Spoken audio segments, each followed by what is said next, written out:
Alrighty, Hosses, now that we got Burp Suite set up, configured exactly how we'd like, what we can do now is we can start attacking our target. So what's the first step in attacking a website? Well, the first thing that you should always do is make a sitemap.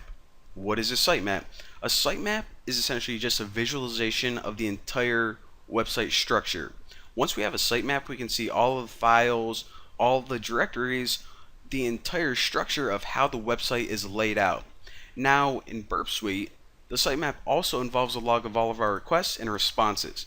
In other words, anytime we go to a website, it's gonna keep track of the requests and the responses, and we can do some pretty cool things with those, as you guys are gonna see later on. Alright, so sitemaps sound fantastic. How do we make one?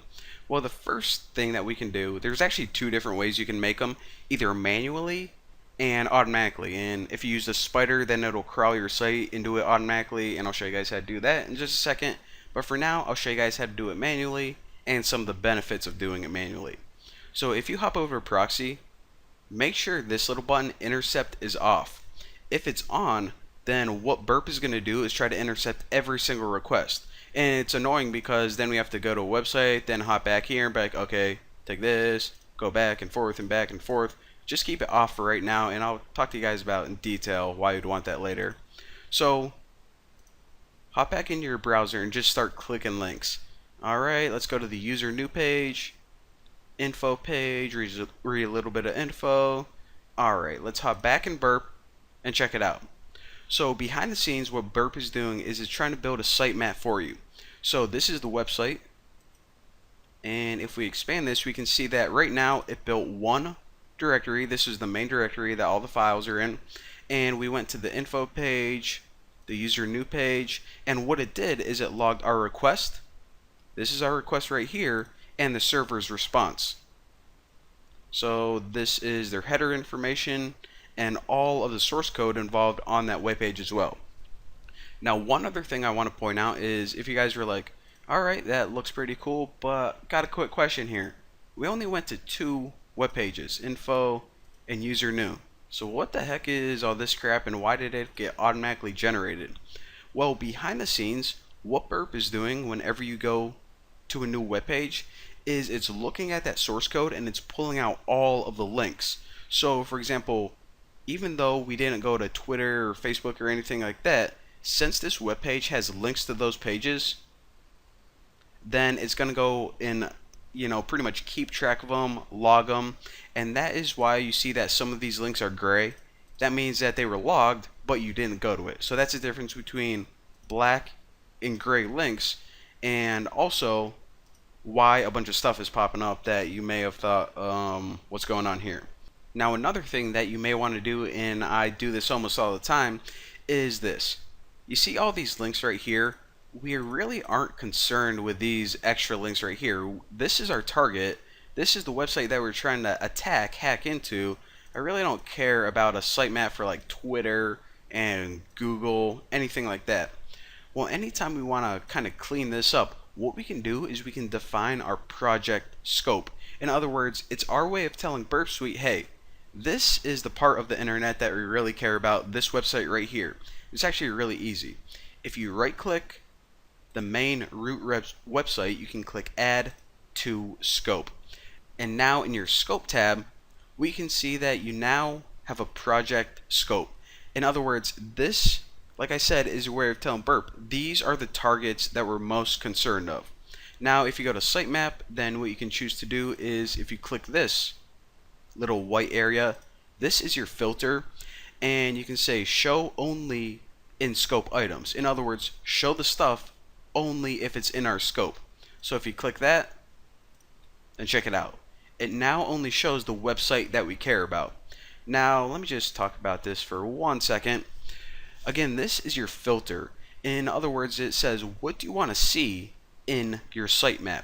Now, a lot of the times these default settings are great because you really don't care about images or CSS, because these types of files, they don't really have a lot of vulnerabilities, so there's no point in having them in their sitemap or logging their data. So we can just leave those unchecked.